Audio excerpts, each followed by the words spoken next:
I would say it's playing. You get to play as your job, and it's just sort of forgetting who you are for a few hours every day. It's a real privilege to sort of kind of turn up in a town and play, go into a room and play.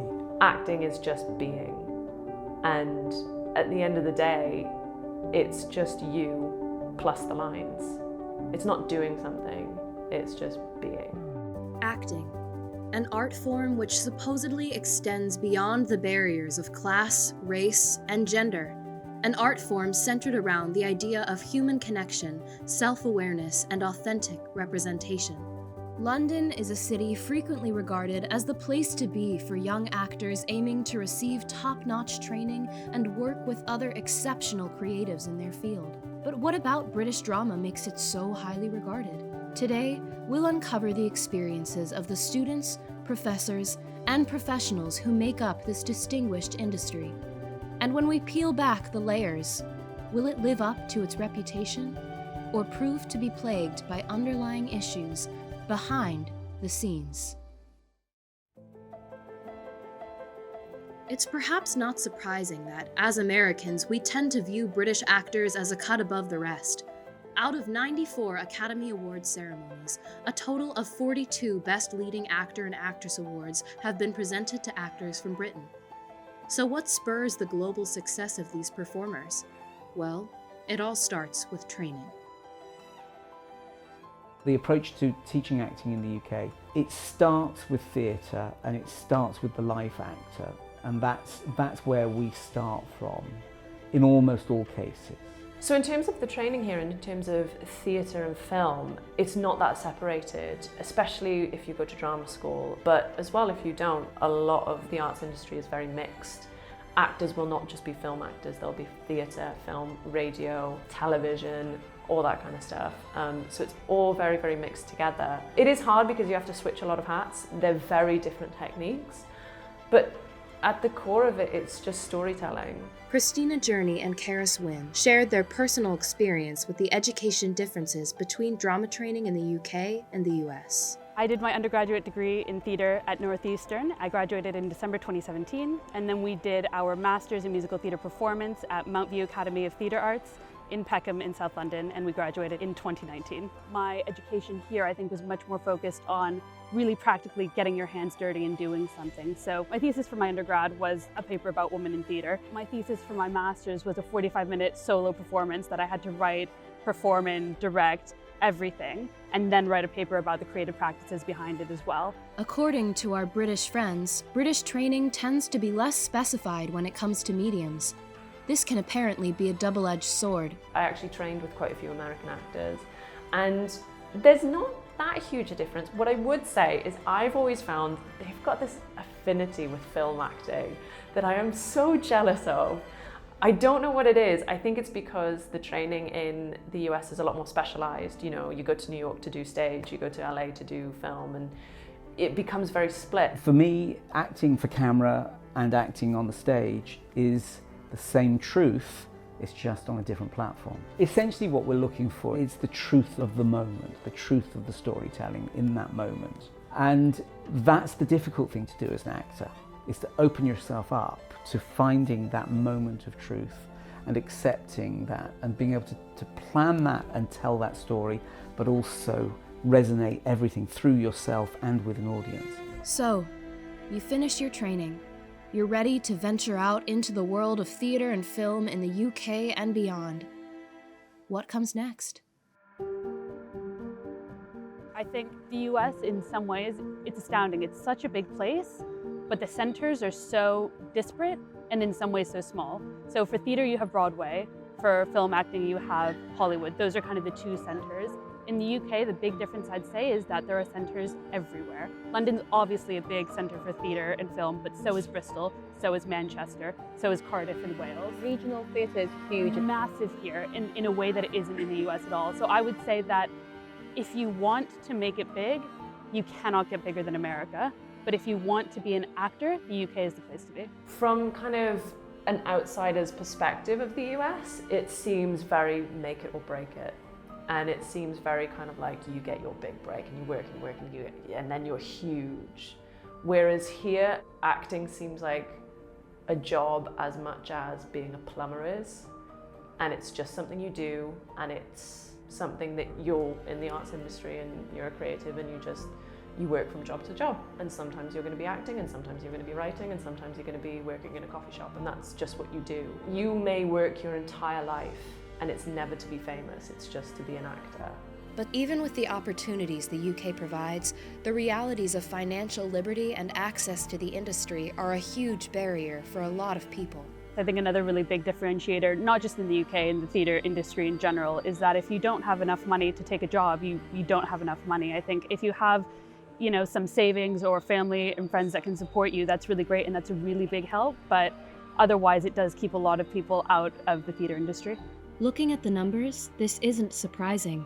In fact, the average base salary for an actor in the UK, according to uktheatre.org's Equity Subsidised Agreement, is £454.50 per week. For reference, the average base salary in the UK in general is £598 per week. Have things got better in terms of access to becoming an actor? I mean, it has in some respects, because anybody who's lucky enough to get into drama school, 3,000 applications for 30 places, you don't have to pay the fees up front. You get a loan from the government and you pay the fees back over time. So that has sort of democratized it to a certain extent. The price difference is, I will say for the UK, while it does still bar a lot of people out, it is a lot easier to get funding here for university, and the university is a lot cheaper as well, just generally speaking. So it is difficult, and within the UK context, for a lot of people it is nigh on impossible, that's for sure. But there are still more opportunities here, if that's the direction you want to go in, than in the States. My school specifically in the UK is considered more expensive because it's a private university, but relative to American universities, it's so much less money, it's a no-brainer. So I save so much by being here. The only real expense is obviously the cost of living in London, which is extremely high compared to US cities. Christina and Nicole are right. A diploma from a top 10 drama school in the UK is about $30,000 to $80,000 US dollars depending on your nationality, in comparison to $220,000 to $300,000 in the US itself. But at the end of the day, these prices are still egregiously high for most of the British population, and having a private education comes across as somewhat of a prerequisite for success when you look at the numbers. According to a 2019 study by the Sutton Trust and the Social Mobility Commission, 67% of British Oscar winners are privately educated, in comparison to 7% of the UK population as a whole. These kinds of disparities are hard to ignore. If you are brought up in a privileged background, then you will have examples of people who work in that industry and you'll be taken to the theatre. If you come from a working class background in this country, you might get to go to the theatre because the school has allowed you to do that. And of course, by working class, that also includes disproportionately the global majority in this country. And so consequently, if you are from the working class, then you have got to really fight hard to get into this industry in a way that you don't have to if you've got privilege. I would reference the actor David Harewood, who writes so eloquently in his autobiography about his struggles at RADA, trying to understand who he was as a young man. David Harewood, a British actor who graduated from the Royal Academy of Dramatic Arts to, astonishingly, be the first black actor to play Othello at the National Theatre, says in his book, "I didn't want to live in America, but I go there because it's where I get more work and respect as an artist. Those leading roles haven't existed for black actors in the UK. I know because that's one of the reasons I went crazy. As I said to my white peers, who are friends of mine, it wasn't them I was jealous of. It was their opportunities." If you're somebody from a working class suburb of Newcastle and you've never been to the theatre because it's a luxury and you don't know anybody who works as an actor, then you've got a much bigger barrier to overcome than somebody who has been brought up in South Kensington, goes to the theatre every week with their parents, have gone to a school where there is a theatre. There's a massive divide in this country between the private schools who have invested heavily in theatre education and the local state school where you wouldn't do drama. I think sort of what we will end up doing when we do eventually audition people is we won't put it on Spotlight. So Spotlight in the UK, you have to either have a top drama school credit or like training, or like 5 film credits. And so it's really hard to get on then. That's where all the casting calls are. So I don't think we'll be going through Spotlight because we want to see all kinds of people. Spotlight is a digital casting platform where users can upload materials and find casting calls without representation. It's one of many used in the UK. We talk about Spotlight, we talk about Mandy, we talk about Cast It, we talk about Star Now. There's so many different ones that ask so much of these actors. And you know, we talk about actors from different backgrounds. Working class actors cannot afford to be on every single platform, and yet the only way they'll be discovered is to be on every single platform. So it's inherently unfair. Yeah, as far as breaking into the industry moving forward, yes, obviously I have concerns, just as anyone would. I think for me, the biggest thing is it just seems kind of exclusive to get representation. It seems like there's very few opportunities or like very few like rosters you can get on, as far as what I was told.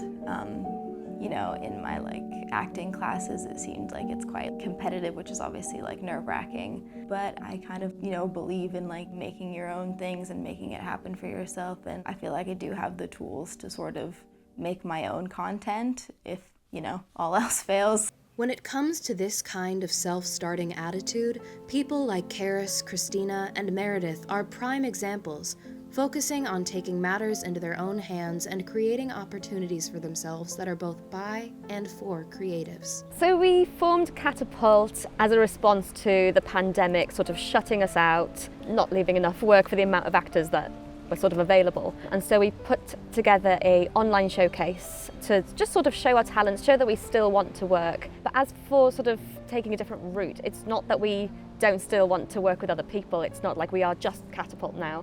It's just sort of taking some ownership of actually sort of doing something that you love instead of waiting for someone to give you the chance. So Flarebox was basically created as a space and a community for actors, and it was made by Elliot Janks and Rob Eads. And they realized that there wasn't really an online space where actors could come regardless of representation, regardless of background, regardless of training, and showcase themselves and showcase their talent and be celebrated for that. Starting Catapult wasn't just about taking a completely different route and kind of cutting ourselves off entirely. A lot of our company members do have agents, they do work independently of Catapult, but it's also an opportunity for us to take on other roles that we might have not been able to before creatively, such as directing, writing, and producing. But many believe that things are improving as the industry expands to represent a wider range of diverse stories and highlight authentic voices both on and off screen. So when I say that what this industry lacks, I think it lacks a lot of things. I think it lacks a lot of kindness. I think it lacks a lot of diversity, and I think it lacks the stories that deserve to be told and ways into this industry for people from different backgrounds, you know, and I think it means we lose out on so many talented people that we deserve to see and deserve to have their voices heard. There's a real demand for authenticity of voices these days, especially in film work. So if you want a Californian, you need to go and get a Californian. You don't want somebody who's got a vaguely American accent to play a Californian, which is what we used to do. Producers are much more keen to make sure that they get the authentic voice. Looking at the established industry at the moment and the actors that are really super famous in Hollywood and doing really well in the UK industry, you see the kind of old industry there. You do see the white, upper middle class, you know, privately educated, RADA graduates, which is fine, that's valid, they're there, they've worked hard. But I think if you look at the next generation that's coming, it's so beautiful because it's so diverse and it's so interesting, and it's going to make such a difference when these are the people that we're seeing on our screen and these are the people that are telling us their stories. I would just like to see more authentic stories, less glamorized stories that showcase a standard to aspire to. I think would just be cool to see more people telling their real experiences of the world. I think I'd like to see the industry go in a more creative direction. I feel the industry as a whole should have a push for more unique stories, and in that, you need unique voices, you need people who aren't heard as much to speak out. So I think a push for general diversity in the industry would help to make more diverse films and new things that we haven't seen before. So, what can the average person do to foster this kind of diversity? In the end, it's a matter of using the time and money you have available to seek out unique stories. Support local theater. Search for shows and movies that tell stories that aren't often told from people you haven't heard from. And at the end of the day, no matter where you live, if you don't like what you see, you can always pick up a pen or a camera and share your own story with a world that might just be ready to hear it.